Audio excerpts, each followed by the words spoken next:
Boa tarde a todos. Meu nome é Alberto Murray. Agradeço a presença de todos que se inscreveram, a direção da Câmara de Comércio Brasil-Canadá, aos palestrantes de hoje.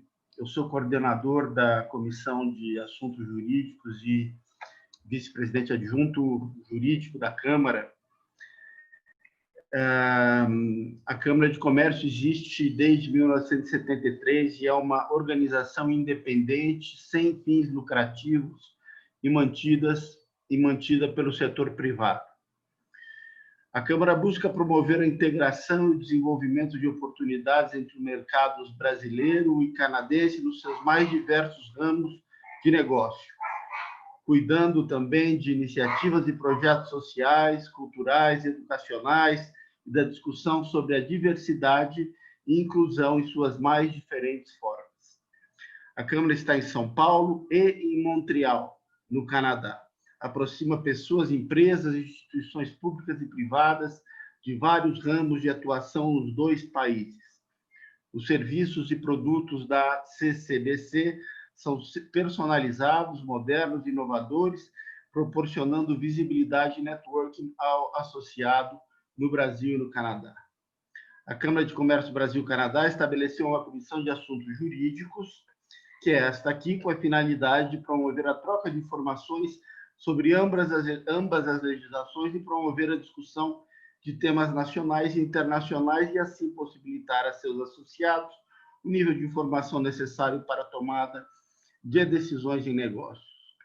Este webinar, liderado pela CAGE, tem como objetivo abordar o passo a passo acerca das regras atuais do teletrabalho, evidenciando para empresas canadenses os mecanismos de contratação de profissionais brasileiros através desse meio e abordando os aspectos da Lei Geral de Proteção de Dados com relação ao teletrabalho. Conosco hoje nós temos o prazer de termos a doutora Paula Teixeira, da Teixeira Civolani Sociedade Individual da Advocacia. Doutora Paula é graduada em Direito pela Universidade Mackenzie, pós-graduada pela Pontifícia Universidade Católica em Direito do Trabalho, mestre em Direito das Relações Sociais pela Pontifícia Universidade Católica e mestre em Direito dos Negócios pela Fundação Getúlio Vargas, tendo atuado como professor em algumas universidades de São Paulo e cursos preparatórios para concursos públicos.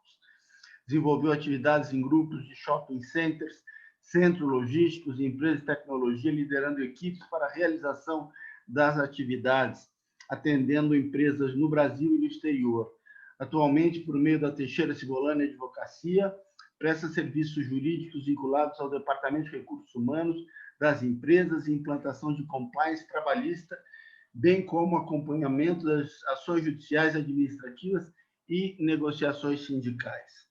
Também conosco hoje a doutora Nádia Demoliner Lacerda, do Mundi Advogados, advogada, sócia responsável pela área trabalhista do Mundi Advogados, mestre em Direito pela Universidade de São Paulo, doutor em Ciências pela Universidade de São Paulo, especialista em Direito Empresarial pela Universidade Mackenzie, membro da Academia Paulista de Direito do Trabalho, cadeira 33, cujo patrono é o professor Amaury Mascaro Nascimento, membro do Instituto Brasileiro de Direito Social Cesarino Júnior, autora dos livros Segurança e Saúde do Trabalhador, Migração Internacional e Trabalho, coautora dos livros Global Mobility Handbook e Reforma Trabalhista Brasileira em Debate, professora do curso de Prática Trabalhista da LFG. E também o doutor Francisco Roberto da Silva Júnior, de Brigante Advogados, que é graduado em Direito pela Universidade de São Judas Tadeu, pós-graduado em Agronegócio pela Exalc, da Universidade de São Paulo, MBA, especialista em Direito Ambiental pela Escola Superior de Direito Constitucional. Atua em questões ligadas à análise de contratos de alta complexidade, gestão de risco contratual e ambiental, reequilíbrio contratual, pleitos administrativos e judiciais e licitações de direito administrativo. Cursou a Lei Geral de Proteção de Dados pela Escola Superior da Advocacia. Vamos iniciar, então, com a exposição da doutora Paula Teixeira. Em seguida, a doutora Paula passará a palavra à doutora Nádia e depois ao doutor Francisco.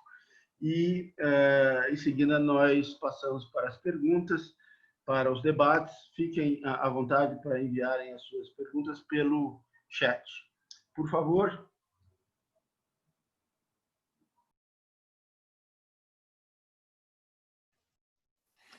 Boa tarde.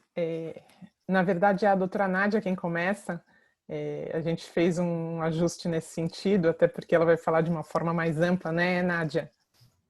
Obrigada, Paula. Sem problemas. Estamos aqui para um bate-papo. Agradeço ceder o lugar. Boa tarde a todos. É um prazer estar aqui com vocês. E tendo em vista que nós temos 15 minutinhos cada um, né, Paula, Roberto, nós vamos dar uma corrida aqui para que a gente possa depois responder as perguntas. Eu vou compartilhar com vocês os meus slides. E vamos só ver se vai dar certo aqui.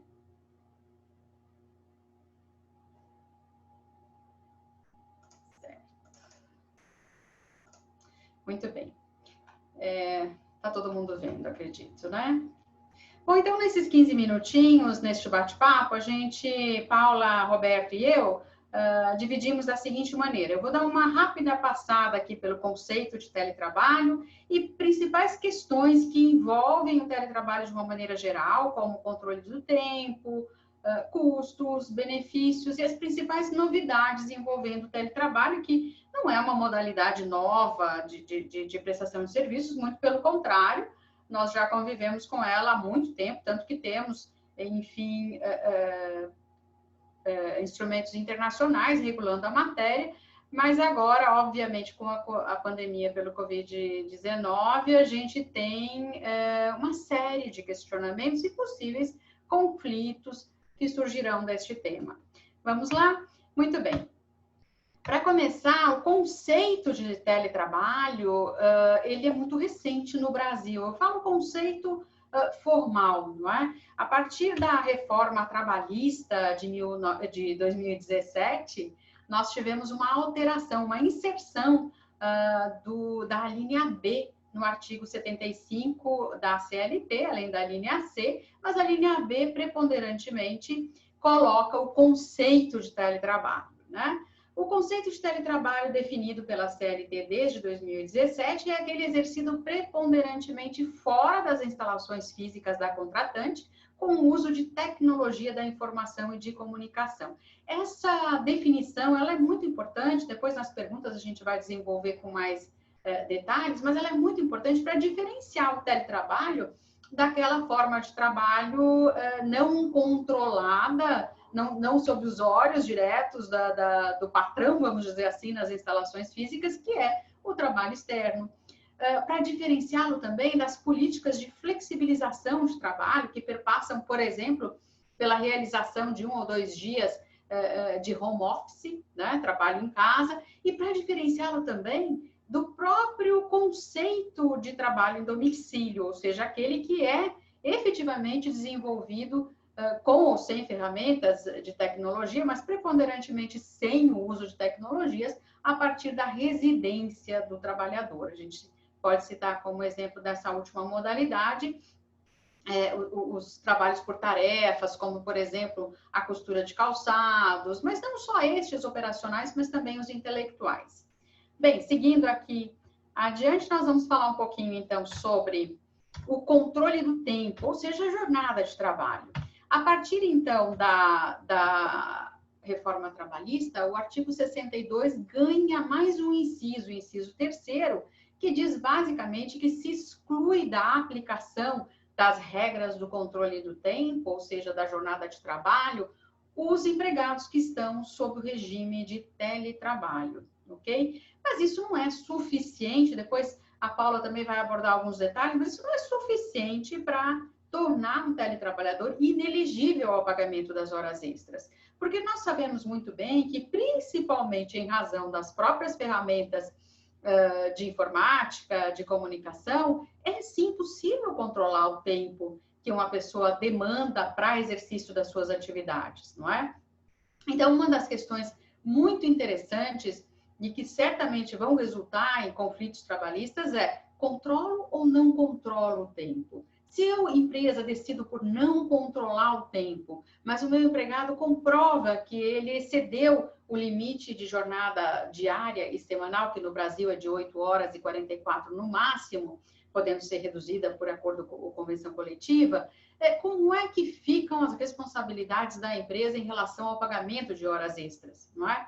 Essas questões demonstram que não é tão simples assim o legislador ter incluído o inciso 3º no artigo 62 para dizer que os teletrabalhadores não estão inseridos no controle de jornada. É necessário que se pense a rotina, as especificidades de cada empresa e se há ou não um controle indireto sobre a jornada do trabalho. Porque se houver, e essa jornada for excedida com habitualidade, há sim um conflito e um risco que eu até classifico como possível de termos aí uma responsabilidade por pagamento de horas extras.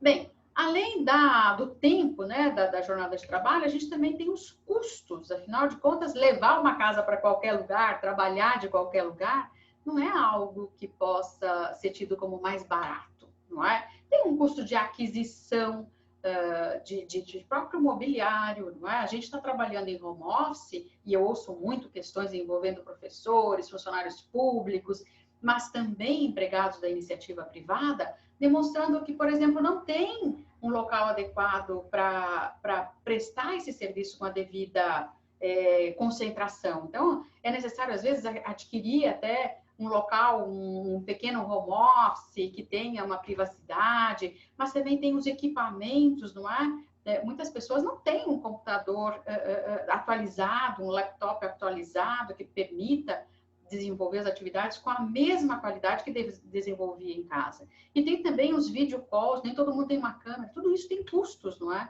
E o custo da própria infraestrutura, uma cadeira. Eu ouço muitos dos meus colegas dizendo: gente, não aguento mais usar a cadeira da sala de jantar.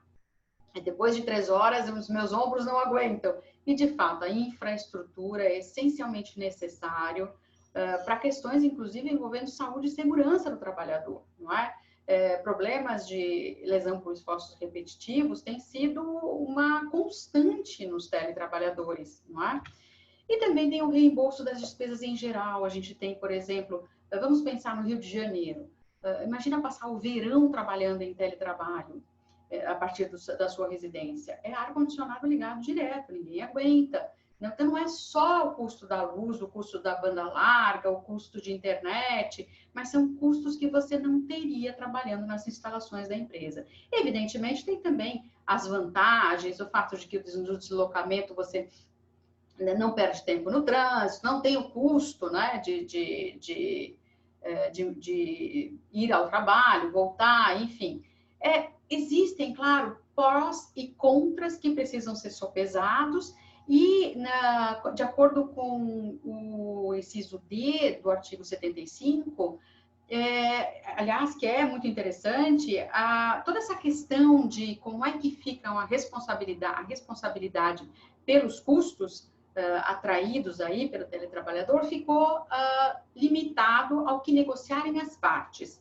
Depois a Paula vai falar das questões contratuais, mas as pessoas então deveriam, segundo este artigo, a disposição desse artigo, negociarem como é que elas querem fazer. Se vai haver ou não empréstimo de cadeiras, se vai haver uma ajuda de custo. Tudo isso também veio de uma histórica briga entre patrões e empregados sobre custos extras relacionados ao home office, ao teletrabalho. E o objetivo do legislador aqui foi tentar garantir que as empresas não se sentissem, digamos assim, receosas de permitir o teletrabalho. Contudo, a gente sabe que agora, existindo a legislação, outros aspectos como o próprio equilíbrio de custos devem ser sopesados. Seguindo adiante, a gente tem a questão dos benefícios.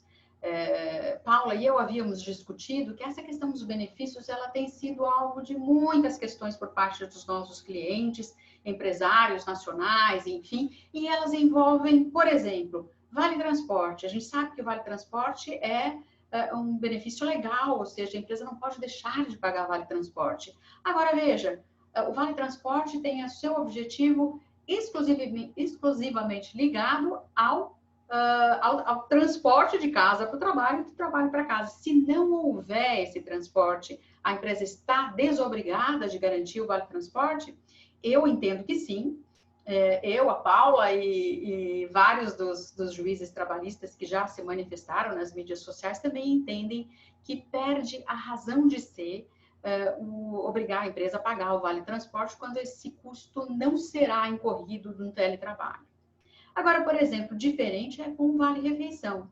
Ninguém deixou de se alimentar porque está em casa. Muito pelo contrário, até um incentivo para usar, não é? As novas tecnologias para pedir pelo iFood, pelo Rappi, enfim. E não há razão pela qual a própria alteração da modalidade de trabalho não causa nenhuma dispensa deste benefício. Agora, há benefícios incompatíveis, sim, com o trabalho remoto. Por exemplo, o benefício veículo. O benefício veículo utilizado, só para quem é da área trabalhista, né? Utilizado como ferramenta de trabalho, ou seja, necessário para o desenvolvimento do trabalho. Se o trabalho não será desenvolvido externamente, se não haverá visitas presenciais, esse benefício poderá, em tese, a depender das suas peculiaridades, ser cogitado de ser suspenso durante o período de teletrabalho, ok? Há outros benefícios também incompatíveis, eu vou antecipar aqui alguns dos conflitos que vou falar logo em seguida, que são os conflitos envolvendo as pessoas que durante a pandemia tiveram a oportunidade de retornar, por exemplo, ao seu país de origem. Tivemos, por exemplo, um caso de um francês que estava contratado aqui, com um trabalho presencial, sob vínculo de emprego com uma empresa brasileira, e que durante a pandemia ajustou com a empresa, queria voltar para o país dele, ficar com a família, e então prestava os mesmos serviços via teletrabalho. Existem inúmeras questões envolvendo, por exemplo, o plano de saúde. O plano de saúde para um empregado alocado fisicamente num contrato de trabalho presencial no Brasil, geralmente não cobre nenhum acidente, nenhuma doença fora dos limites territoriais do Brasil. Como fazer? Né? Veículo, benefícios outros que eram atrelados, por exemplo, o benefício de ginástica, de passe de em pés, né, que a gente costuma dizer, todos esses poderão ser renegociados. É muito importante, aí já remetendo aqui para a Paula, é muito importante que isso conste do contrato de trabalho. E para finalizar, essa oportunidade dada pela CCBC, ela é muito interessante, porque é um bate-papo super rápido, mas para a gente noticiar para quem lida com teletrabalho, seja porque é teletrabalhador, seja porque é uma empresa considerando a hipótese de adotar o teletrabalho, que este assunto terá muitas novidades. Além da novidade introduzida na CLT, no artigo 75, por ocasião da lei da reforma trabalhista, em 2017, outros 6 projetos de lei estão em andamento. E as questões que se discutem nesses projetos, nesses estudos para um projeto de lei, elas vão desde direito à desconexão, ou seja, uma limitação do número de horas em que o trabalhador pode ser contatado, a fim de permitir que ele tenha um equilíbrio com a sua vida privada. Embora a gente esteja numa pandemia, não seja indicado sair, é muito importante que haja um compromisso da empresa e do trabalhador de usufruírem, no caso o trabalhador, usufruir do seu tempo com a família. Outras questões dizem respeito à saúde e segurança do trabalho. Nesse aspecto, eu faço aqui uma menção a um grupo liderado pelo Dr. Ricardo Calcini, muito conhecido aqui nas mídias, e que eu tenho a honra de fazer parte, que trata de 9 subtemas, objetivando a elaboração de uma legislação que vai virar um anteprojeto de lei sobre teletrabalho. O grupo que eu lidero é justamente o grupo do trabalho extraterritorial e lida muito com o que se aplica. Para quem trabalha na área trabalhista, sabemos que um empregado registrado aqui na Folha de Pagamento do Brasil, que em certo momento no contrato de trabalho é transferido para prestar serviços a essa empresa, mas locado no exterior ou até a uma outra empresa do grupo, se aplica, ele tem direito a alguns benefícios adicionais que outros estrangeiros não têm e que é previsto na lei chamada Lei Mendes Júnior, que é a Lei 7062/84, que trata de adicional de transferência, de direito de usufruir férias no Brasil, de seguro de vida, de salário base pago no Brasil, enfim, de uma série de benefícios. Essa conquista do trabalhador, ela é, claro, digna de nota, contudo, numa nova sistemática de trabalho via teletrabalho, a gente precisa repensar, porque muitas vezes é iniciativa do próprio empregado aproveitar a possibilidade dessa nova modalidade de prestação de serviços para mudar de país. A gente tem dupla cidadania, a gente tem países que estão viabilizando visto de trabalho e residência para pessoas nessa condição, os chamados nômades digitais, não é? Então, um dos projetos é justamente tentar dar maior competitividade para o trabalhador que tem essa possibilidade de prestar o serviço de qualquer lugar do mundo, liberando a empresa da obrigação de enquadrá-lo nessa lei Mendes Júnior, ou seja, ele não receberia, se a iniciativa de prestar serviço em outro país fosse dele, ele não receberia o adicional de transferência e não teria essa unicidade contratual, ou seja, ele se aplicaria sempre à legislação brasileira, ao invés de uma legislação estrangeira. A Fiesp, por outro lado, também estuda o assunto e está criando grupos justamente tentando flexibilizar sem precarizar. Isso é importantíssimo deixar bem claro. Ninguém em sua consciência, nem eu, nem a Paula, nem o Roberto, nem a CCBC, nenhum advogado, nenhum estudioso do direito está querendo precarizar as relações de trabalho entre teletrabalhador e empresas. Vimos ali uma oportunidade para os teletrabalhadores, vimos uma oportunidade, eu mesma estou em casa, a Paula, a Roberta, a maioria de nós. Então, é a oportunidade de regular sem incrementar responsabilidades. Essa questão, por exemplo, da saúde e segurança do trabalhador, ela se imbrica muito com privacidade. O Roberto também vai falar um pouquinho sobre isso, mas até que ponto uma empresa deve ser responsabilizada ou pode fazer uma vistoria em loco das condições de trabalho do trabalhador em teletrabalho. Algumas questões precisam ser muito bem discutidas. Presume-se que um teletrabalhador usufrua de discernimento mais do que suficiente para entender regras de ergonomia, entender o peso de uma postura sobre a sua saúde. Não é? A gente está aqui em teletrabalho, mas nós temos que nos cuidar, porque não há mais uma vigilância dos programas de saúde e proteção do trabalhador em cima daquele indivíduo. Então, essas questões são muito importantes. Nós não temos, obviamente, não é, Paula e Roberto, nenhuma norma pronta, nós temos as nossas opiniões. Flexibilização com equilíbrio, sem precarizar o trabalho. Bom, dito isso, é claro que a gente fala quais serão os possíveis conflitos que podem surgir. Os conflitos que eu vejo são, normalmente, o que posso antecipar, são controle de jornada, são discriminação entre salário, benefícios pagos para um teletrabalhador em comparação com o trabalhador presencial, são questões envolvendo saúde e segurança. Essas são, eu acho que para mim isso ainda vai dar vazão a uma enormidade de processos trabalhistas. E tão rapidamente quanto for possível, é benéfico que se tenha uma regulamentação. Todavia, a regulamentação não pode partir da imposição de responsabilidades adicionais sobre a empresa. Há de haver um equilíbrio. Dito isso, eu passo para a Paula, agradeço a oportunidade da CCBC em prover esse espaço para discutirmos esse tema tão relevante.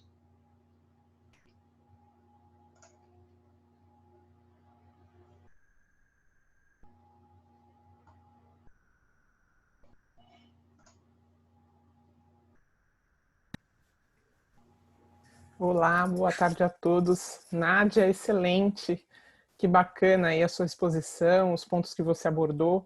Eu achei que são pontos que realmente a gente vai ter que pensar, repensar, discutir bastante, porque a nossa legislação ela é bastante enxuta, ela foi pensada no momento em que não atendia toda essa situação em que a gente se encontra atualmente, não envolvia a questão da pandemia e tantas pessoas trabalhando em casa, né? Então, tem muita coisa para se considerar. principalmente como é que os tribunais, na verdade, vão entender tudo isso, né? Como é que eles vão analisar a questão da jornada, que é um aspecto que a gente pensa bastante, verifica bastante, ou seja, marca ou não marca a jornada, controla ou não controla a jornada do trabalhador, né? E a questão também da implantação, né? Como é que eu implanto a condição do teletrabalho? Então, esse é o ponto, na verdade, que eu pretendo abordar aqui para vocês, falar um pouquinho a respeito dos mecanismos, né? Como é que eu inicio todo esse trabalho, quais são os pontos que eu tenho que observar. Então, eu vou compartilhar aqui com vocês a minha apresentação.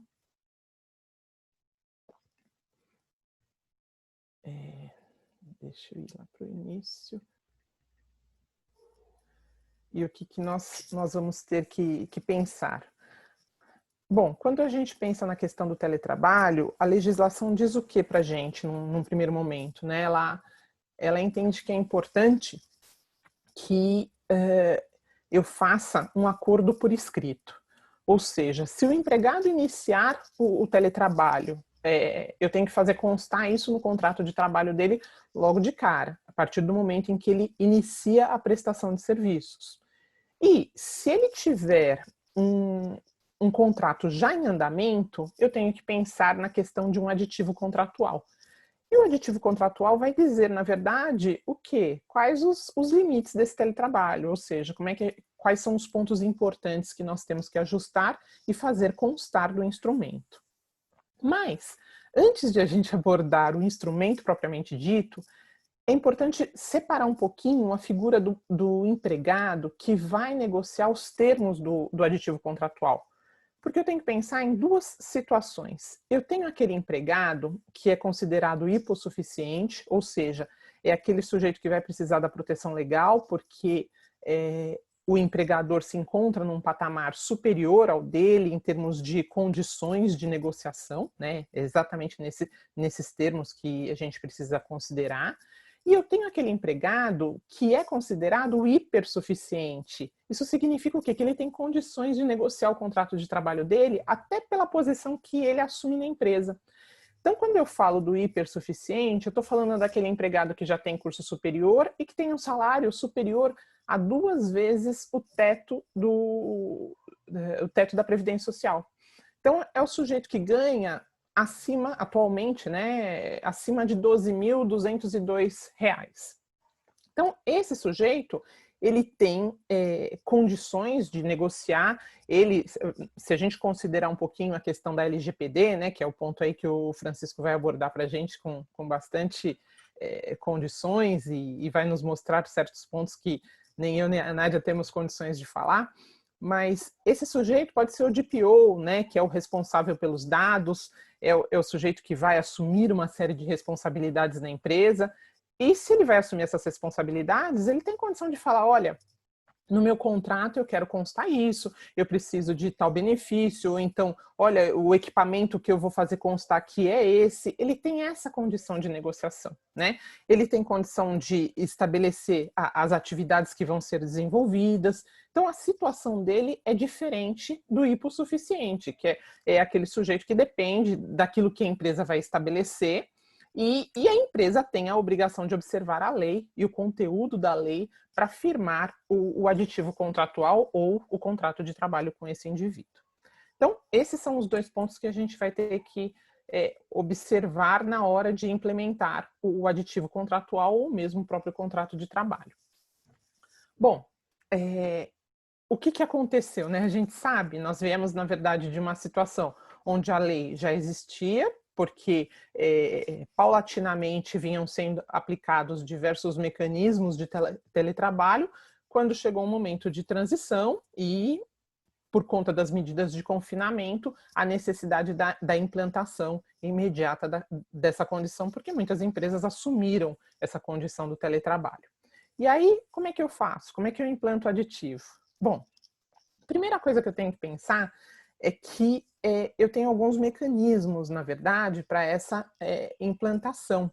Eu tenho que comunicar o empregado, né? Então, eu tenho que avisar o empregado, olha, a gente vai ter que fechar esse acordo, nós vamos ter que ajustar os pontos aqui e firmar o aditivo contratual. Para firmar esse aditivo contratual, há necessidade do consentimento do empregado.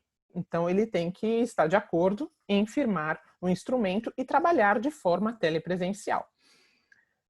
Além disso, o que eu tenho que verificar também? A condição do retorno ao trabalho presencial. Por quê? Porque a lei fala para a gente o seguinte, olha, eu posso mandar esse sujeito trabalhar fora da empresa, trabalhar em casa, né, que é a figura que a gente tem acompanhado aí como sendo a figura mais utilizada, e, na sequência, a empresa pode solicitar, achando que é possível, o retorno para o trabalho presencial. O retorno para o trabalho presencial, ele tem um prazo de transição.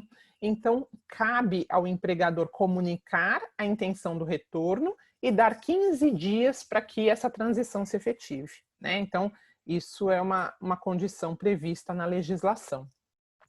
E aí, a gente tem o artigo 75C, né, que fala que tem que constar expressamente no contrato individual do trabalho as atividades que são realizadas e o mútuo consentimento. Ou seja, as partes vão ter que informar o que vem acontecendo, né? Quer dizer, elas precisam chegar num determinado ponto e falar, olha, tudo bem, estamos de acordo e efetivamente nós vamos assinar esse instrumento. Aí, o que tem que constar? O que eu tenho que observar em relação ao aditivo contratual? Primeiro, as cláusulas obrigatórias dele. A atividade desenvolvida pelo empregado na atividade telepresencial precisa constar expressamente nesse contrato. E as disposições relativas à responsabilidade pela aquisição, manutenção, fornecimento dos equipamentos tecnológicos e infraestrutura necessária, além dos reembolsos das despesas, também precisam constar nesse contrato.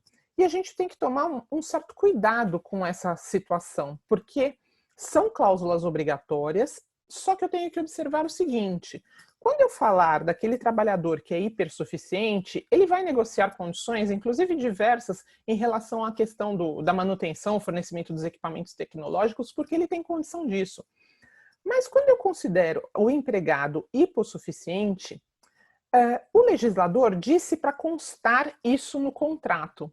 Mas, por outro lado, ele também estabelece algumas condições. Ele diz para a gente o seguinte, olha, vai constar isso no contrato, mas eu vou verificar os mecanismos de reembolso e eu vou verificar também que as verbas utilizadas para essa aquisição ou os gastos advindos dessa atividade não integram a remuneração do trabalho. Então, quando ele diz isso, ele está dizendo para a gente que todo esse equipamento aqui, ele não foi fornecido pelo trabalho, ele foi fornecido para o trabalho, ou seja, o empregador concedeu para que o empregado desenvolvesse a atividade dele. Se foi concedido para o trabalho, esse equipamento pertence ao empregador. Logo, o custo de tudo isso é do empregador, né? Então, as despesas têm que ser do empregador.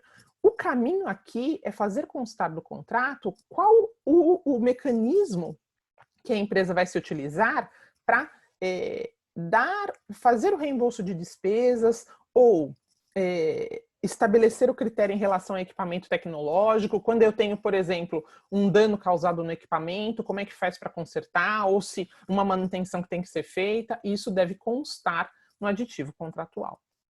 Então, a gente observa aqui as cláusulas que são ditas como obrigatórias.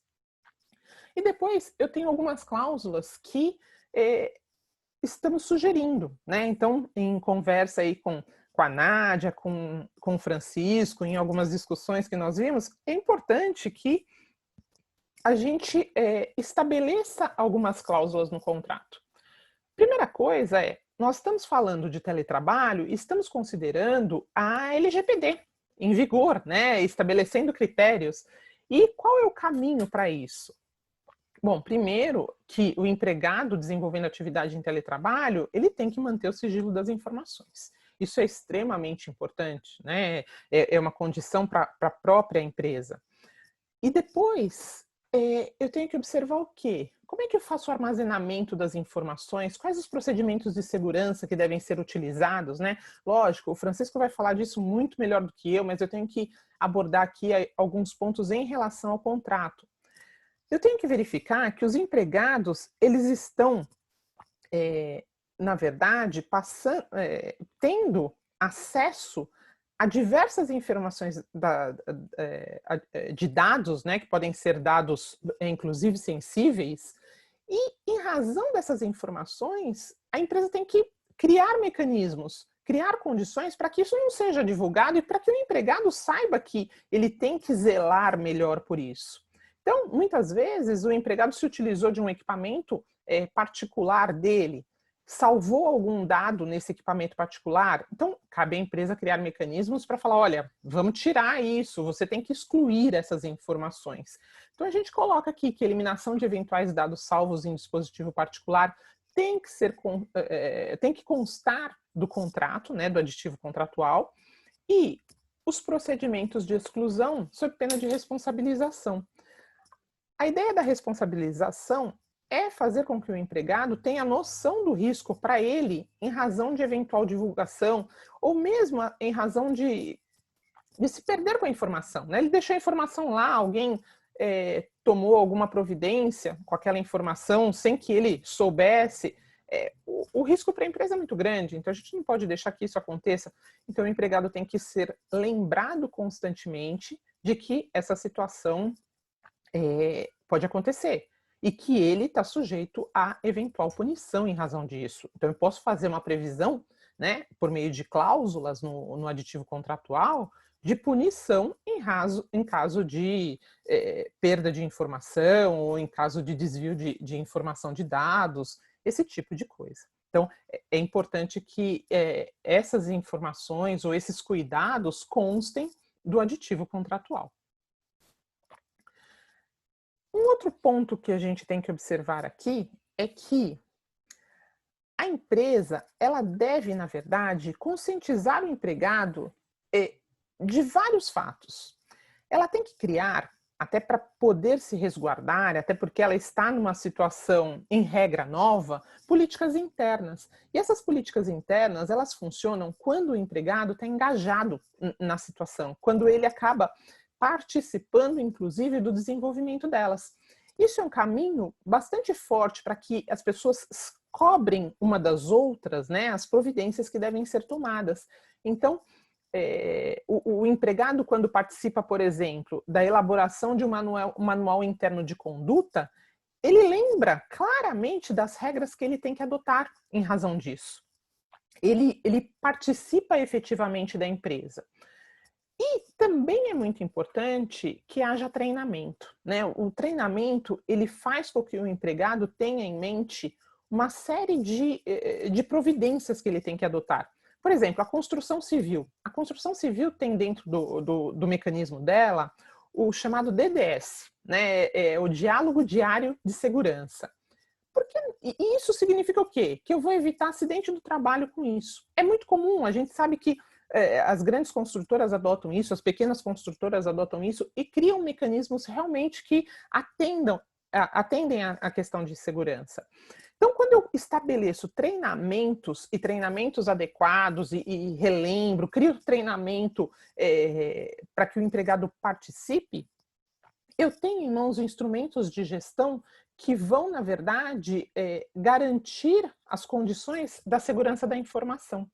E isso é bastante importante porque atende aí os objetivos da empresa. Então, o que a gente tem que observar? Que o aditivo, desculpem,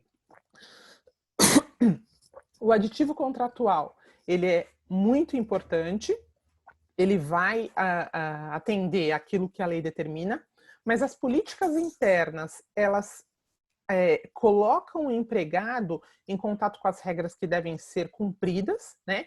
E o treinamento faz com que ele lembre todos os dias que algumas providências devem ser adotadas, que você pode pensar em capacitação também por meio de mecanismos de treinamento, em cursos de segurança do trabalho, né, adaptado para o ambiente doméstico, em curso de gerenciamento de equipes remotas, né? Tudo isso é importante para garantir a condição da segurança das informações e ter o desenvolvimento de uma atividade de maneira adequada.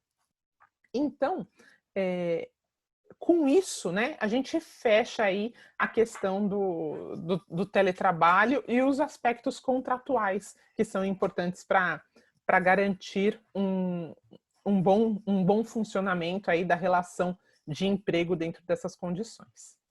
É isso que eu tinha que apresentar para vocês e fico à disposição para esclarecer eventuais dúvidas, enfim, para podermos discutir.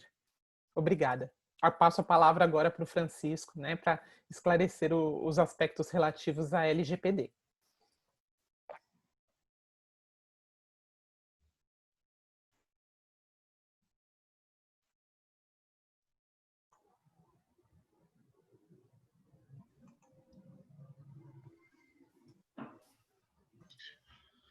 Bom, boa tarde a todos. Parabéns, Paula, parabéns, Nádia. É sempre aí difícil falar depois de duas apresentações tão boas, né? Então, e um tema tão bacana quanto esse do teletrabalho. A minha ideia hoje é falar um pouco, então, fiquei com a parte da LGPD. Basicamente, a ideia é trazer para vocês um overview da lei, até pela questão do tempo, né? E de como funciona essa parte da LGPD e as implicações diretamente relacionadas ao trabalho e um pouco mais especificamente a essas questões de teletrabalho.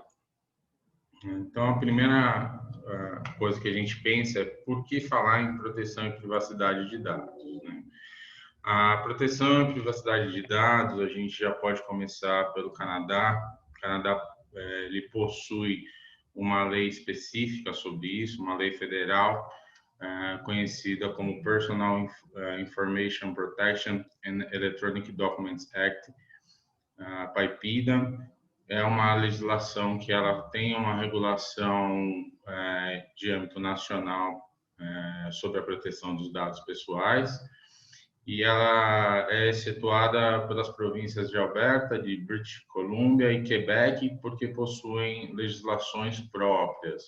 O Canadá tem uma lei de princípios muito parecidos com a nossa, é uma lei que ela tem a questão muito forte do consentimento, da transparência, de poder ofertar ao titular do dado como esse dado está sendo tratado, o motivo por que ele está sendo tratado. Então, em termos principiológicos, são leis bastante parecidas, tem, obviamente, exceções, fundamentalmente a lei canadense é uma lei muito focada na parte de regulação comercial, de como a parte de comércio utiliza os dados pessoais, mas aí, um pouco nesse ponto, um pouco diferente da nossa lei, da nossa LGPD, da Lei Geral de Proteção de Dados, que é um pouco mais genérica, né?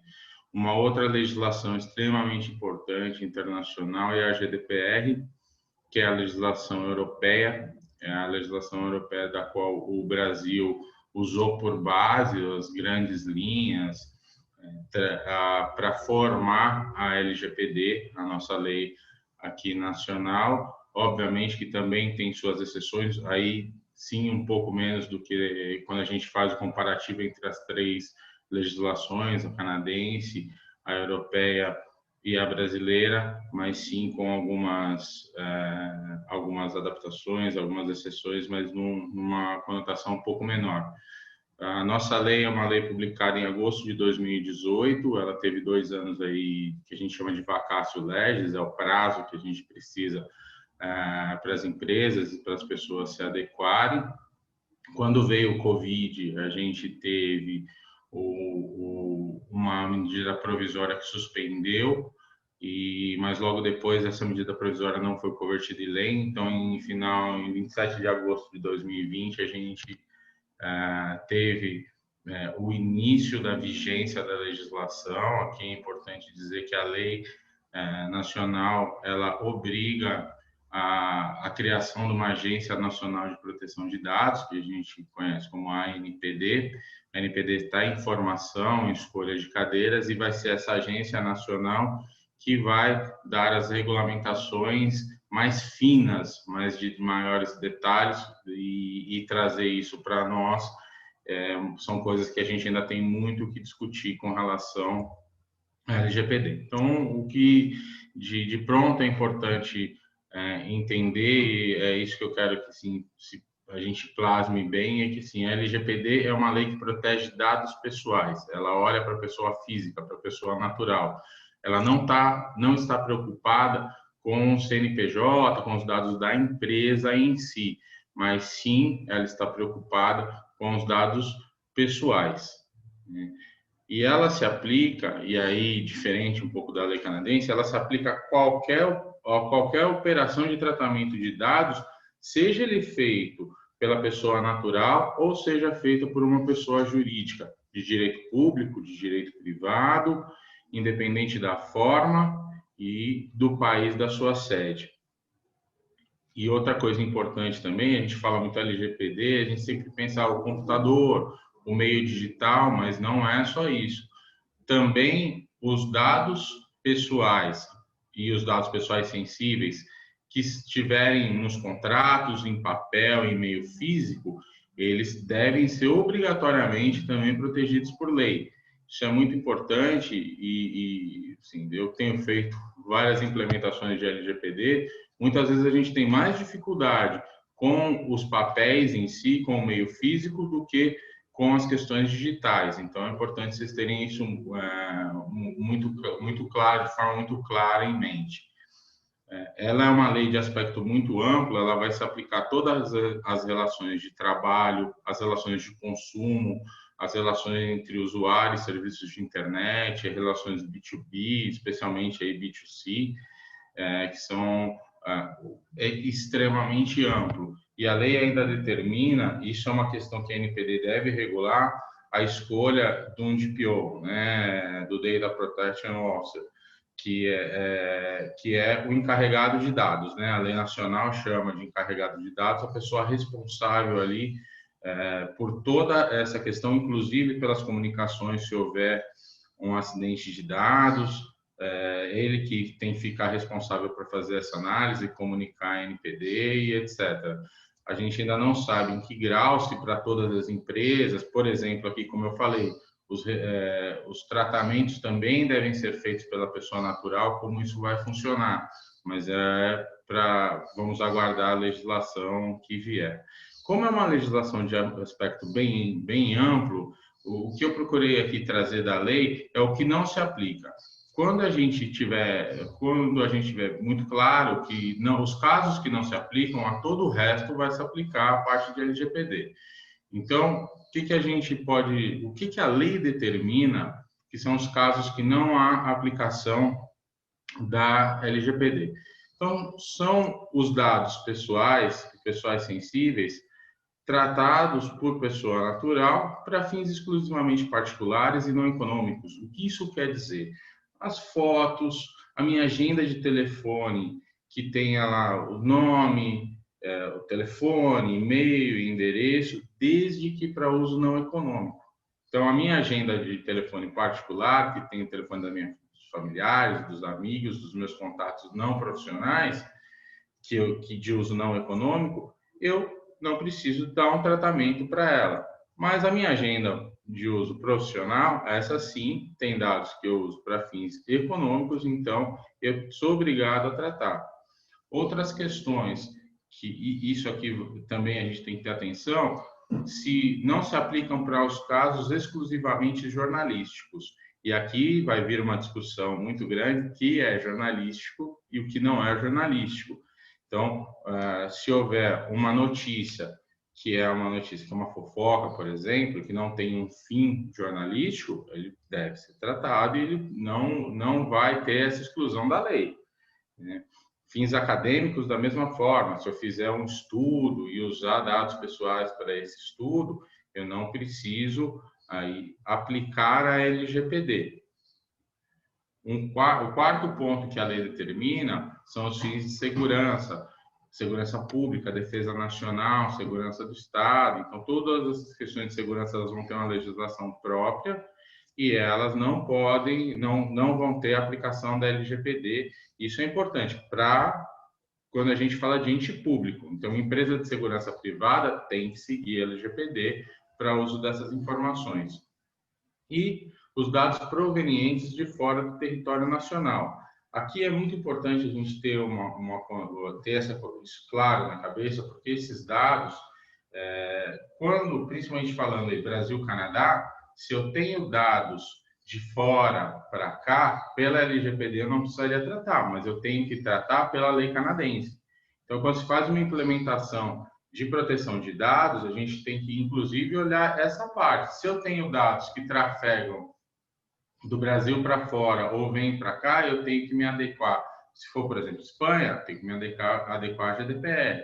Se for um dado que vem do Canadá, eu tenho que me adequar à legislação canadense, porque senão eu posso ter uma multa de fora se eu tiver um vazamento de dados para cá. O que é importante a gente também entender, ter essa sensibilidade dessa dicotomia do que são dados pessoais e dados pessoais sensíveis. Isso é uma definição que a lei traz, que diz o seguinte: os dados pessoais são qualquer informação que me identifique ou que possam me identificar. Então, vamos lá. Se tem o meu nome, o meu CPF, o meu número de telefone, meu e-mail, é um dado claramente que me identifica. Então, esse dado é um dado pessoal que eu preciso tratar dele. Se eu tenho um dado, mas tem dados que podem ser tratados ou podem me identificar de forma indireta. Então, meu nome, Francisco Roberto. Francisco Roberto pode ter várias pessoas com esse nome, mas o Francisco Roberto, da Brigante Advogados, me identifica. Então, nesse ponto, eu não posso ali deixar esse dado solto. Os dados sensíveis, principalmente aí falando da relação de trabalho, a gente vai para os dados biométricos e dados de saúde e de vida sexual. Quando a gente entra nessa parte, a gente vê aqui uma série de, vou até passar para cá, de dados que a gente tem dentro do nosso RH. Então, são dados de currículos, de prontuários médicos, de ASO, CATES. Então, todos esses dados ligados ao meu RH, direta ou indiretamente, inclusive em relação a dados de terceiros, eu sou obrigado a proteger esses dados de uma forma até maior, porque são dados considerados sensíveis. Esses dados, então, têm que ter uma proteção, como eu sempre lembrando, tanto em papel, como esses dados têm que ter essa proteção físicos, entender qual que é o software, como esse software está devidamente programado, habilitado, se ele tem chance ou não de vazamento de informação. E aí a gente entra muito nessa parte de teletrabalho para dizer o seguinte: se o computador é o computador da empresa, ele tem toda a proteção, a empresa tem que se responsabilizar por isso. Mas e se a pessoa usa um computador pessoal? Vou aproveitar, já que eu estou em casa, vou baixar o meu e-mail, vou baixar os dados de um cliente no meu computador. Então, aqui eu começo a criar uma série de restrições e uma série de riscos que devem ser vinculados ao teletrabalho, muito bem analisados pela empresa, porque se houver um vazamento de dados, obrigatoriamente a empresa vai ser responsabilizada por isso. Esse é um tema que a gente já vem trazendo do âmbito trabalhista há muito tempo. Eu trouxe aqui 3 julgados de 2015, 2014 e 2017, exatamente de reclamantes que ingressaram na Justiça do Trabalho e tiveram condenações, né, tiveram direito a reparações por danos morais, exatamente pelo uso indevido do nome, porque eles já não estavam mais nas empresas e aí as empresas acabaram utilizando o nome dessas pessoas. Então, a gente vê todo o âmbito aí de autuações antes da LGPD que já estavam vinculadas à questão desses dados pessoais. Vou trazer aqui um pouco, como ainda no Brasil a gente não tem aplicação dessas penas pela ANPD, eu estou trazendo um pouco aqui dessas autuações. A gente vê aqui autuações de valores muito grandes, por exemplo, no Facebook, 5 bilhões. A gente vê no Reino Unido, a rede de hotel Marriott teve uma multa de 123 milhões. Então, para vocês trazer para vocês um pouquinho de como isso é arriscado não ter essa aplicação. No Brasil, as multas vão de até 5% do último faturamento bruto ou 50 milhões de reais. Então, a gente vai ter multas altas, pode ter multas muito altas em relação a essas questões da LGPD. Impactos negativos da LGPD. A questão das autuações, essas infrações vão ter publicidade, então vão ser publicadas, vão ter ciência, ações judiciais e, obviamente, perda de negócios. Os aspectos positivos, sem dúvida, a questão de compliance, um maior controle, uma menor exposição, uma imagem comercial, aqui muito focado, principalmente porque os nossos clientes também vão exigir de nós que a gente tenha a LGPD em ordem, que a gente tenha os programas, as políticas, que a gente tenha a segurança dessa informação, porque se houver um vazamento de dados de um cliente nosso ocorrido na nossa empresa, o cliente vai responder. E assim em cadeia. Se a gente também tiver, ao contrário disso, um prestador de serviço nosso tiver um dado vazado, da mesma forma vai acontecer que aquele dado nosso que foi vazado no nosso prestador de serviço, a gente vai responder. Então, é importante entender que o aspecto da implementação e da LGPD, ele vai trabalhar num aspecto jurídico muito forte pelas criações dessas políticas, códigos de condutas, um aspecto tecnológico muito grande para entendimento de software utilizado, de risco disso, de como que trafega essa informação dentro e para fora da empresa, e sem dúvida vai ajudar muito na governança, nessa parte de governança das empresas, para cada vez mais melhorar a questão de compliance, né? Agradecer muito vocês, agradecer a Câmara pelo convite e espero que vocês minimamente tenham conseguido entender um pouquinho sobre a LGPD.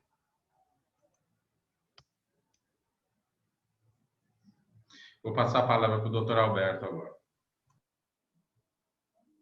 Olá, muito obrigado a vocês três. Coisa boa aqui é que nós tivemos uma série de perguntas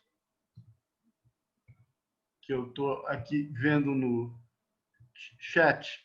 Eu vou endereçar essas perguntas a vocês. Fiquem à vontade para debater. Enfim, vamos continuar o bate-papo para que todos possam interagir. Tem uma pergunta aqui do Fábio Chong, que diz: boa tarde a todos. Se o empregado passa a trabalhar de casa em local de base territorial do sindicato diferente do local da empresa, qual sindicato irá representar o empregado? Essa pergunta foi para a Paula, mas, enfim, fiquem à vontade.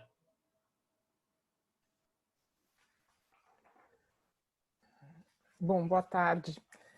Ele continua vinculado à categoria profissional dele, né? Porque o que importa é a atividade que ele vem desenvolvendo, a relação dele com a empresa. Então, ele não vai, penso eu, né? A Nádia vai poder me corrigir, mas ele não vai mudar a condição sindical dele porque passou a desenvolver atividade fora das dependências da empresa, dentro da condição de teletrabalho, e a partir daí muda o aspecto sindical. Eu acredito que esse aspecto permanece. O que você acha, Nádia?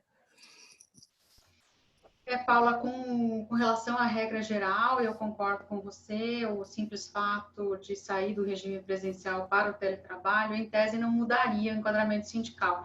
Agora, as questões e nisso, assim, gostaria até da tua opinião também, mas as questões que têm surgido as pessoas são criativas, não é? As empresas estão olhando o teletrabalho como uma forma também de se posicionarem melhor nos seus negócios. Então, há empresas, por exemplo, que estão pensando em contratar teletrabalhadores que residam, por exemplo, numa cidade cujo enquadramento sindical e benefícios constantes na convenção coletiva sejam mais benéficos para a empresa, em termos de reajuste salarial. E o que tem se discutido, até nos grupos aí que eu faço parte, objetivando uma regulamentação mais específica sobre essa modalidade de trabalho, é como tratar a questão sem também precarizar os trabalhadores. Um ponto de vista que tem prevalecido, Paula, até para discutir com você, é justamente marcar o enquadramento sindical na localidade onde está sediada a empresa, e isso também se ela for a beneficiária direta dos serviços. Então, vamos lá, na história da contratação de um trabalhador, no contrato de trabalho tem lá qual é a beneficiária do serviço, que normalmente é o estabelecimento no qual ele é contratado. Muito bem.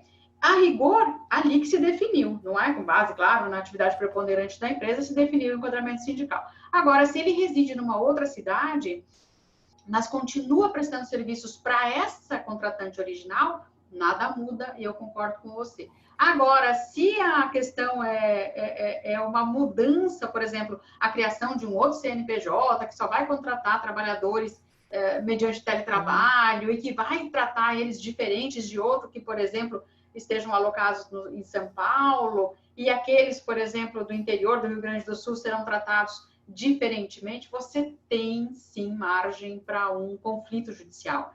E aí o que a gente entende, até discutindo com juízes que fazem parte desse grupo coordenado pelo Ricardo Calcini, objetivando regulamentar esses aspectos, é que nós deveríamos privilegiar a destinação dos serviços, porque essa tem sido indicada como a melhor forma para proteger também o trabalhador e para dar segurança jurídica para a empresa. Agora, nesta mesma linha, como é que ficam os trabalhadores extraterritoriais, não é? Você não vai ter, já se discute, né, as entidades sindicais de nível internacional, mas hoje elas não são reconhecidas como vinculativas, né, da empresa contratante. Então, para aqueles que, por exemplo, decidirem trabalhar localizados fisicamente no exterior, mas usando a modalidade de teletrabalho, o que tem se discutido é que ele deveria continuar vinculado ao CNPJ da empresa contratante beneficiária de serviços. Então, em regra, se a gente tem a mesma atividade e dá continuidade àquela questão do trabalho, a gente vai manter o mesmo sindicato. Se houver algum tipo de alteração, e aí a gente também pode pensar que essa alteração vai estabelecer uma alteração contratual, né? Porque mudou algum aspecto do próprio contrato, aí a gente pode ter uma modificação do sindicato. Eu acho que é um resumo do que você falou, né? E aí a questão do exterior é com você.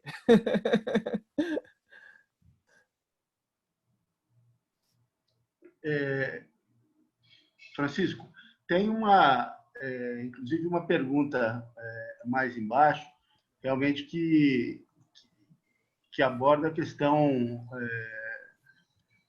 se ele prestar esse serviço fora do país. Aliás, a pergunta também menciona a Nádia aqui, mas fiquem à vontade para discorrer sobre ela.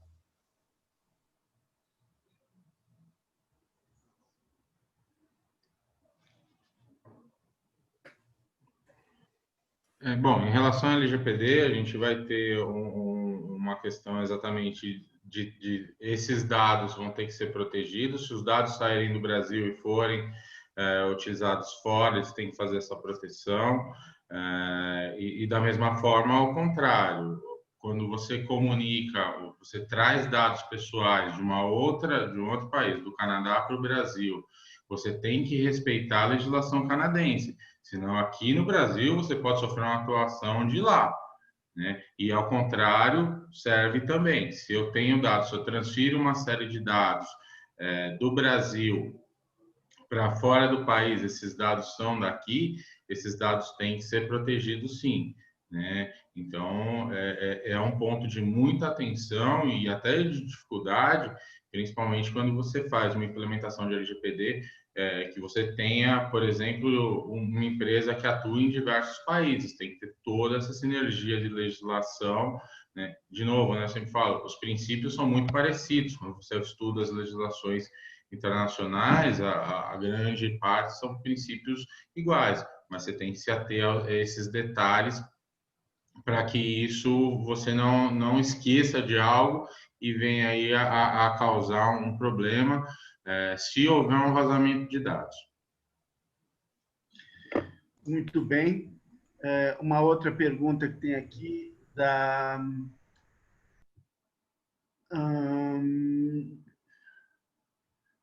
não estou encontrando o nome aqui, mas para considerar o empregado hipersuficiente, são necessários 2 quesitos, salário e escolaridade? Quais são os critérios? Exato. Para eu considerá-lo como hipersuficiente, eu tenho que levar em consideração o salário acrescido do curso superior. Ambas as situações têm que estar presentes de forma concomitante, senão ele não se enquadra nessa situação. Muito bem.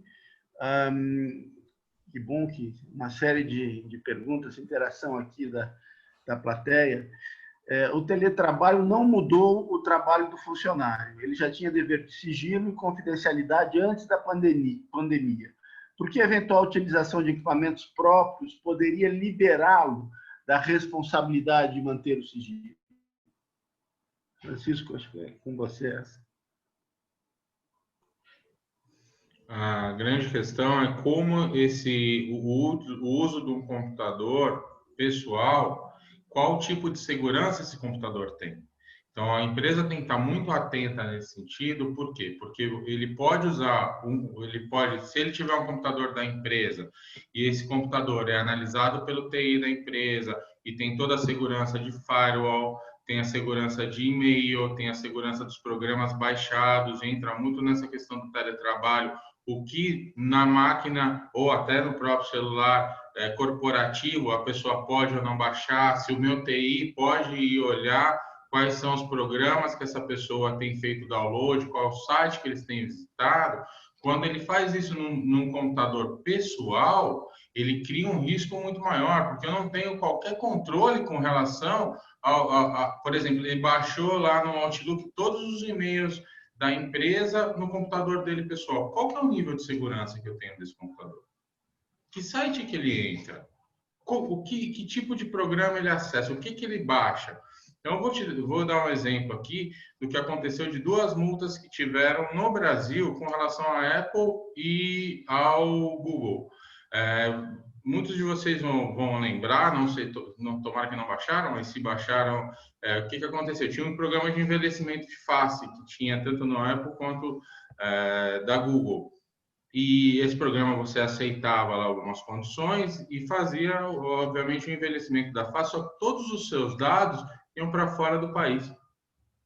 E aí, quando se descobriu isso, eles foram multados na somatória em 17 milhões de reais pelo Ministério Público Federal, porque não sabia que esse dado estava sendo vazado. Quando eu uso um equipamento, que esse equipamento eu não tenho qualquer proteção, a exposição da empresa se torna maior. Então, tem que ter, dentro dos manuais de conduta, dentro das políticas de privacidade da empresa, esse impedimento, né? Essas regras que determinam que você não pode usar o seu computador particular. Se você usar esse computador, ele tem que ser monitorado, ele tem que ser fiscalizado pela empresa, e aí entra realmente essa discussão. Se eu uso um computador meu pessoal para trabalho, qual que é o nível de segurança que eu tenho? E aí que fica realmente o risco para esse tipo de situação. Essa pergunta foi da Camila Muniz, ela faz em seguida um outro comentário. Não seria o dever da empresa assegurar mecanismos que assegurem a segurança das informações tratadas e acessadas por seus colaboradores, independentemente dos meios que eles utilizem? Evidentemente, pressupondo que a ferramenta utilizada pelo colaborador está autorizada pela empresa. Não, sem dúvida nenhuma, concordo com você. Tem que dar essa proteção, tem que ter isso e tem que ter treinamento. As pessoas têm que ter ciência que elas estão, o que elas podem e o que elas não podem fazer, né? Quando a gente pensa sempre numa autuação, eu sempre falo isso, a gente tem que pensar tem que entender o que uma pessoa média é obrigada a fazer.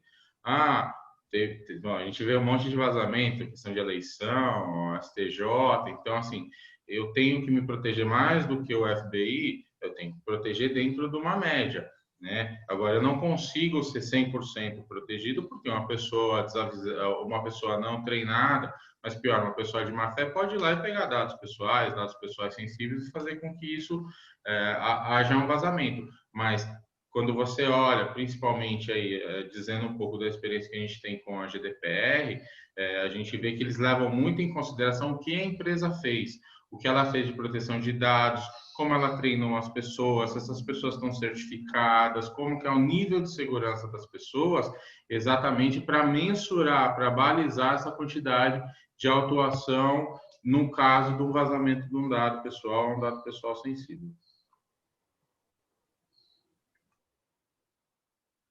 Muito bem. Tem uma pergunta aqui da Juliana Tadeu, que diz: qual é o risco de não se celebrar o aditivo, considerando a situação teletrabalho versus home office, que englobam situações diferentes na forma da legislação? Então, a gente precisa... Desculpa, eu posso responder? Fique à vontade. Eu penso nisso, né? E Nádia, veja se você está de acordo também. A gente precisa tomar um certo cuidado com a figura do home office, porque, na minha visão, ele não deixa de ser uma espécie, né, dentro da figura do teletrabalho.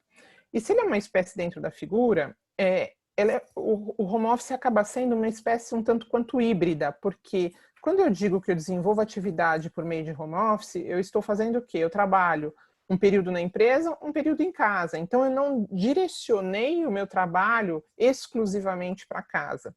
Mas há quem se utilize dessa figura do home office para trabalhar 100% do tempo em casa. E aí, eu ultrapassei os limites do home office, eu estou falando de uma condição de teletrabalho.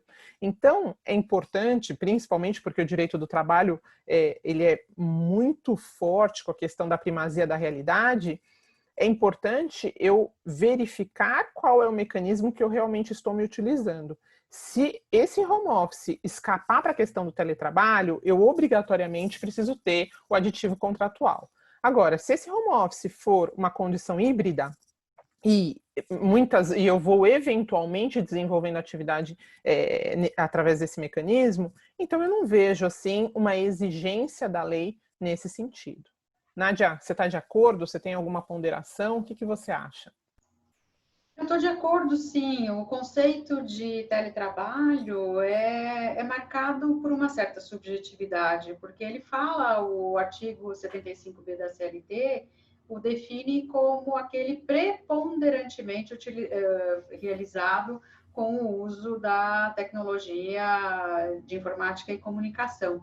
Então, é muito difícil, ainda que as partes não queiram, não é, Paula, deixar de caírem, ainda que inadvertidamente, na legislação de teletrabalho. Exato. Agora, sobre o home office, na verdade, o home office é uma expressão que, a meu ver, ela está mais ligada justamente à flexibilidade da presença na empresa. A gente sabe que empresas, principalmente americanas, estrangeiras, já têm na sua cultura uma mentalidade mais flexível de presença na empresa, não é? Então, uma vez por semana, às sextas-feiras, não é? É o day off da pessoa, mas é um day off que ela só não precisa comparecer ao escritório, mas ela trabalha de casa. Mas ainda assim, veja o que você acha, Paula. Eu sempre recomendo que, ainda que a empresa só aplique um trabalho flexível ao invés de um teletrabalho, que ela tenha regras, que ela então tenha uma política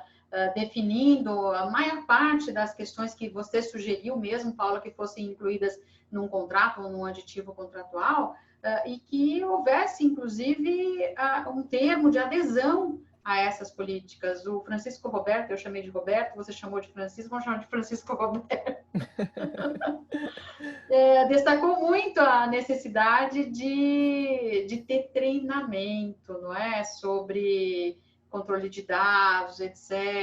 E assim também sobre os aspectos trabalhistas relacionados à flexibilização do trabalho, essas novas modalidades, né? A gente, e aí me incluo, né? Nós não estamos ainda suficientemente adaptados à nova legislação geral de proteção de dados, a questões que envolvem o uso de equipamentos pessoais em casa. A pandemia mostrou bem isso. As empresas nem tinham tantos equipamentos para prover para empréstimo, para cessão para os trabalhadores que estavam em casa.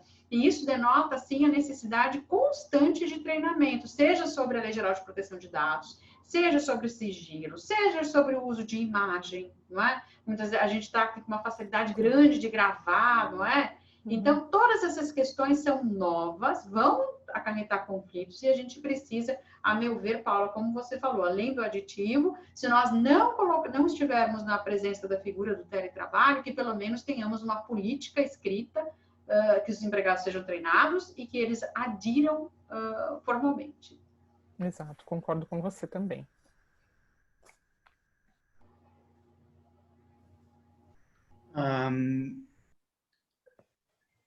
Tem aqui uma pergunta do Igor Riffel, que diz o seguinte: o empregado pode ser responsabilizado por eventual dano causado em razão de não seguir com os procedimentos internos de segurança da informação da empresa? A empresa pode buscar o ressarcimento em relação à multa aplicada pela LPD, por exemplo? Igor, parabéns pela pergunta. Eu estava lendo aqui no chat, que ele pode tomar que dê tempo de responder bem pertinente a tua pergunta.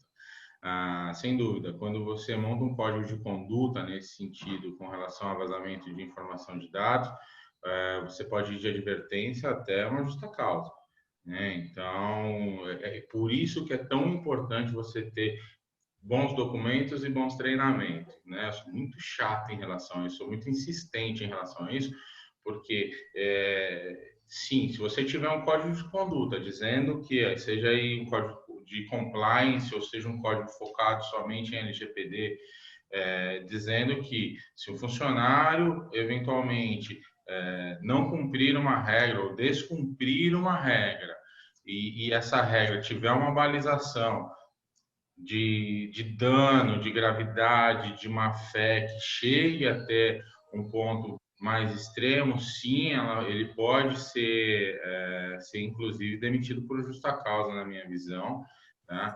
E eu entendo que caberia, ele pode acontecer isso, se for identificado que ele é quem vazou o dado, sim, ele pode ser inclusive multado, pode ser autuado, tem as questões inclusive criminais aqui que não estão na LGPD, que ele pode ter a sanção, e eu entendo que sim, que a empresa vai poder buscar um ressarcimento aí via ação judicial, que a gente sabe aí, sendo bem honesto, de uma dificuldade gigantesca aí, até financeira, depender da situação, mas caberia, né, ao meu ver, uma ação de regresso se ficar muito bem comprovado.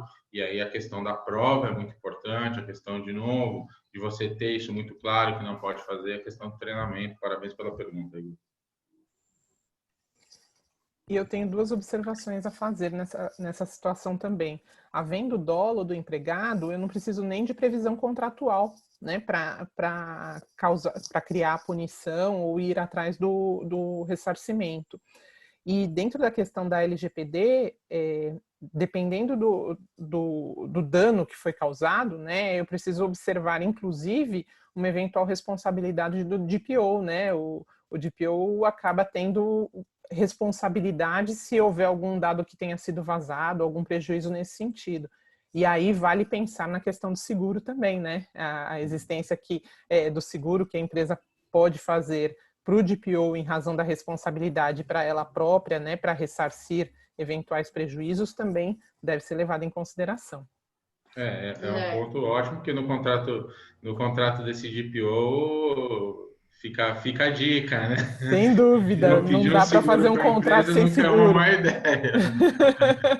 Agora eu coloco para os colegas, a questão é financeiramente, obviamente, pelo valor astronômico das multas, você nunca conseguirá um ressarcimento, tem aquela discussão, né? A Paula colocou, bom, se houver dolo, eu não estou limitada àquele desconto previsto pela lei trabalhista, que é equivalente a um salário nas ervas rescisórias. Mas o fato é que eu preciso, como empresário, efetivamente punir de forma bastante severa esse empregado. A dispensa por justa causa talvez seja o caso, e ainda que às vezes a gente dispensa sem justa causa, mas depois imediatamente descobre, sei lá, porque outra pessoa substituiu a que foi mandada embora, e descobre que as questões eram seríssimas, e pode até converter a rescisão sem justa causa em rescisão por justa causa. E não é pela perseguição, mas é para ter uma evidência, e me corrijam aí, meus colegas, se eu estiver errada, mas uma evidência consistente de que a empresa não só tinha um treinamento consistente,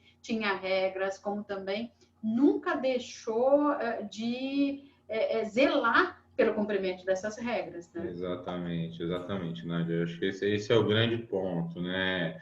De você... o ditado, né? Não basta ser mulher de César, né? Tem que parecer. Então, é isso. Você tem que fazer e demonstrar que você fez. Quando você faz... E aí, até no âmbito trabalhista, apesar de não ser a minha área, né? Mas, assim, no âmbito trabalhista a gente vê muito isso, né? Então, a pessoa vai lá, ela deu o EPI, ela fez um monte de coisa, não tem um recibo de EPI. Né? Então, por mais... Aí depois, como é que você vai justificar isso?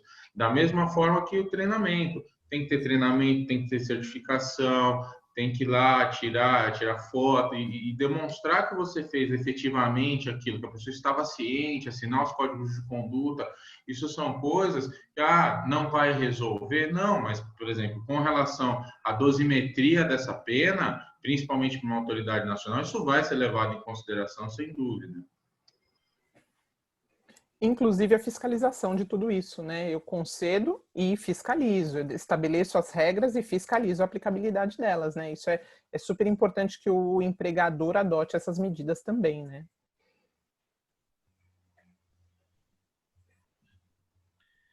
Tem uma pergunta aqui da Carolina Barreiros.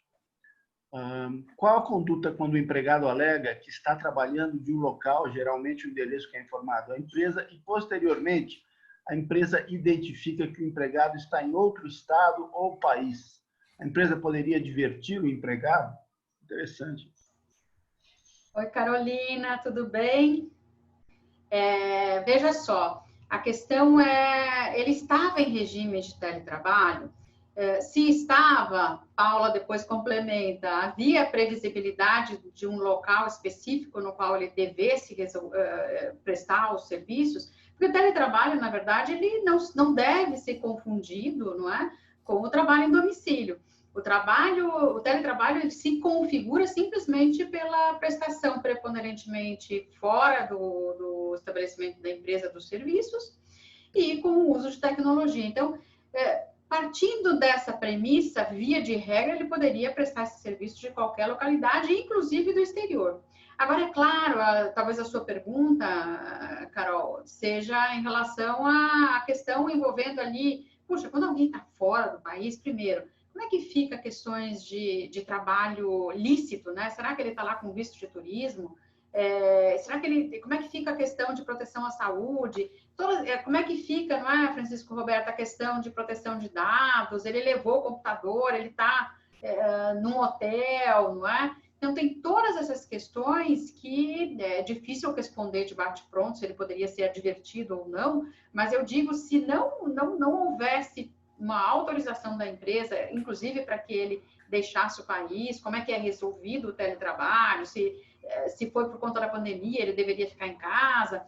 Aí sim eu entendo que há uma janela, não é, de oportunidade para que a empresa efetivamente o advirta, não é? Porque tem uma série de responsabilidades, inclusive tributárias, não é? Mas, enfim, precisa ter essas questões. A Carol até escreveu aqui no chat, né? Tem inclusive cobertura do INSS. Se ele sofre um acidente lá fora, está em regime de teletrabalho, o acidente ocorreu durante a jornada que ele deveria estar trabalhando, como é que eu faço para configurar esse acidente de trabalho? Como é que ficam as responsabilidades da empresa? Não é? Podem ser múltiplas e com as quais a empresa não estava contando. Então, é fundamental, devolvendo aí para a Paula, ter tudo isso muito bem documentado.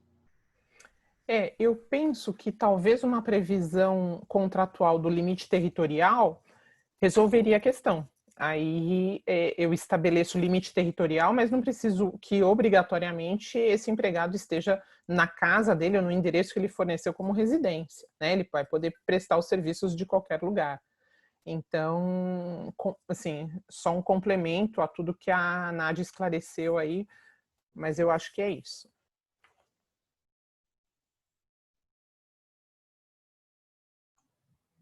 Tá mudo, Alberto.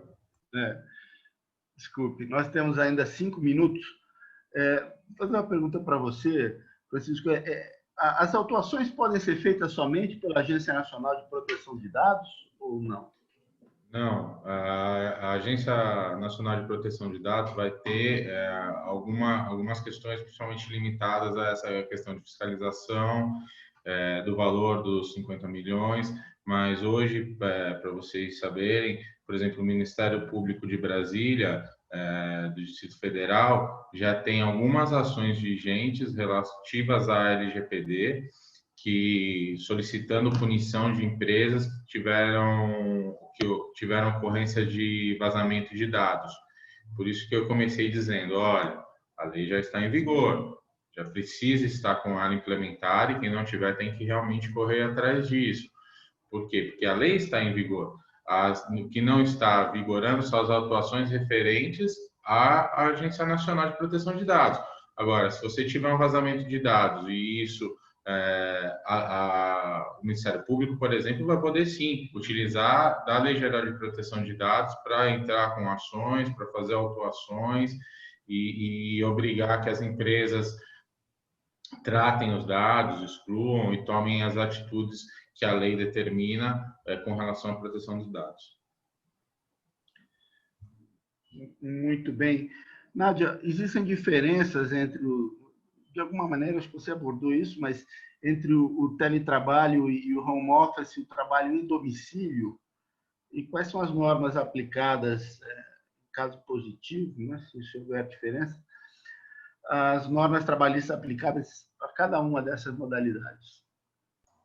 Vamos lá, a gente abordou rapidamente durante a exposição, e a Paula também falou um pouquinho. A questão é, o teletrabalho é o grande gênero que se caracteriza pela preponderância do trabalho fora das instalações da empresa.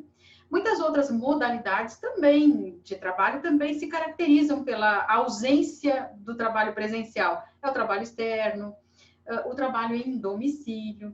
O que, de certa forma, diferencia o tratamento empregado pela legislação é que o trabalho em domicílio ele pode ou não ser realizado com o uso de tecnologia, mas se para a necessidade da prestação de serviços forem utilizados os meios telemáticos, a ideia é que ele acabe sendo foco de proteção da legislação de teletrabalho, que é mais favorável, inclusive, do que a própria proteção por exemplo, do trabalhador externo. Tudo, na verdade, tem um denominador comum e mais perigoso, que é o controle da jornada, né?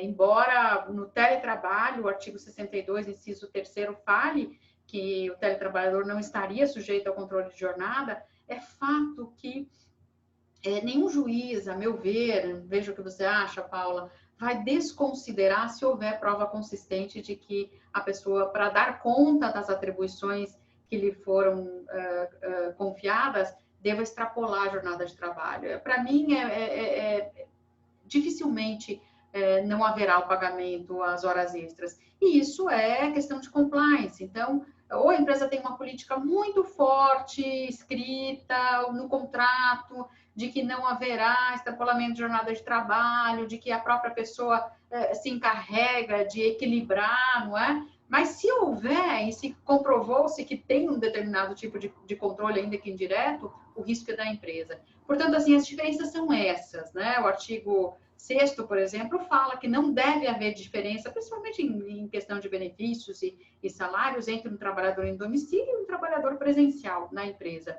Já o teletrabalho em relação ao home office, o que os diferencia é que, na prática, né, o home office ele é uma flexibilização do trabalho presencial. Agora, se ele se configurar como sendo preponderante, a gente cai no teletrabalho. Muito bem. Concordo, Nádia, exatamente. Você quer complementar? Não.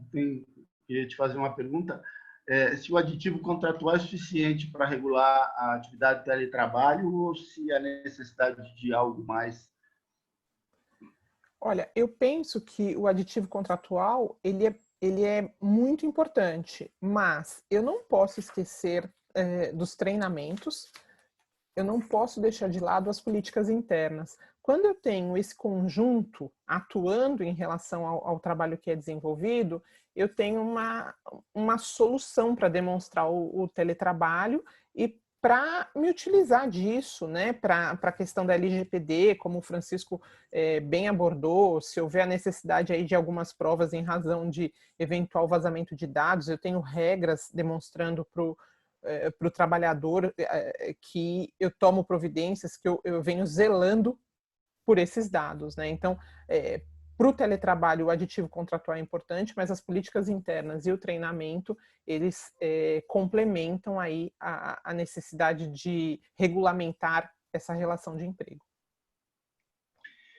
Tem uma pergunta que eu acho que até já estava, e eu, sem querer, pulei, do Antônio Rocha, que diz o seguinte: qual o parâmetro utilizado para fim de reembolso de despesas dos empregados? Como esse custo será calculado ou previsto? O empregado não possui, por exemplo, espaço físico para alocar o mobiliário que a empresa disponibiliza. A questão da ergonomia, né? O tamanho da mesa, cadeira, iluminação e outras coisas. Essa é uma questão que não tem uma resposta na legislação, né? O que a gente pode dizer é que agora, durante a pandemia, o teletrabalho foi regulado pela MP 927, que perdeu a vigência em julho, né? Mas que ainda regem as relações que se iniciaram na vigência da MP, não é? Então, em relação, assim, nós vivemos numa pandemia, houve um lockdown, ou seja, a gente precisava, sim, mandar os empregados para casa. A empresa fez isso unilateralmente. As regras envolvendo a saúde e segurança naquele momento, elas perderam a sua importância primordial porque elas foram superadas pelo risco de vida, né? de morte por conta da contaminação. Muito bem, mas agora que a legislação, que a MP não está mais em vigência, que muito se tem discutido sobre prover um equipamento, uma questão de ter uma cadeira apropriada, a altura da mesa, tudo isso começa a voltar a ter relevância. As empresas, sim, são responsáveis objetivamente pelo meio ambiente de trabalho. O que significa dizer que, a essa altura, as empresas têm a possibilidade de trazerem de volta seus trabalhadores ao regime presencial, porque nós estamos, principalmente em São Paulo, aliás, no Brasil inteiro, né, numa fase... Nós deixamos a fase do lockdown, a gente está na fase verde, enfim. Agora, a qualquer momento, e a gente sabe que uma segunda onda está por aí, eu acho até que é mais perigoso agora a contaminação do que era no início, a qualquer momento a gente pode voltar para casa. Então, acho que assim, mais do que ter uma legislação, é importante a gente agir com responsabilidade. Então, as empresas têm o seu momento agora para se adaptarem, para emprestarem as cadeiras do escritório, né, ou para aqueles que vão para o home office.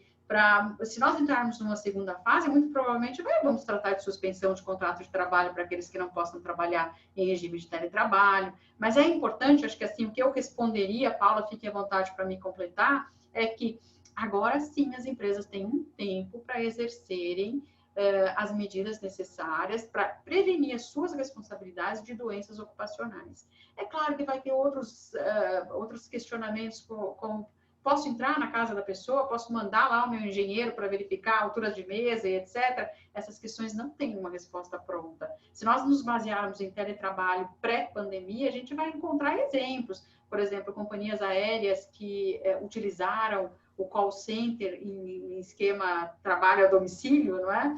Elas fizeram laudos, as pessoas concordavam que para fazer parte, para trabalhar para uma companhia aérea em call center, elas deveriam sim provar que elas tinham um ambiente adequado para tanto, e esse ambiente ia ser vistoriado. Mas agora é uma situação diferente, né? Agora há risco de contaminação. Então tem que trabalhar em treinamento, tem que emprestar cadeira, tem que fazer o que é possível. O direito, ele trabalha, o direito regula fatos, né? E hoje o fato é esse, não dá para aplicar 100% das medidas que nós aplicaríamos na empresa, mas a gente precisa propiciar uma prevenção aos riscos ocupacionais. Eu vejo que há saídas, né? Então, é possível que o empregador ajuste muita coisa no aditivo contratual, acerte principalmente essa questão que foi abordada aí pelo Antônio, em relação à questão de parâmetro de reembolso de despesas, os custos. Isso pode ser ajustado no aditivo e pode também ser ajustado até através do sindicato. Posso fazer acordo junto ao sindicato e negociar essas verbas. E, lógico, tem que se considerar, muitas vezes, a condição individual também. Se eu posso fazer um aditivo contratual e eu tenho um único empregado que tem um determinado problema, eu posso fazer um ajuste diferente em razão desse empregado. Nada me impede que essa providência seja tomada. E só um dado adicional, ontem o governo de São Paulo já estendeu a quarentena, né, até 16 de dezembro, saiu ontem o decreto, né, então é mais um tempo que a gente vai ter que ver como é que vai funcionar. Sim, eu já recebi aqui um recado no meu ponto eletrônico, nosso tempo esgotou.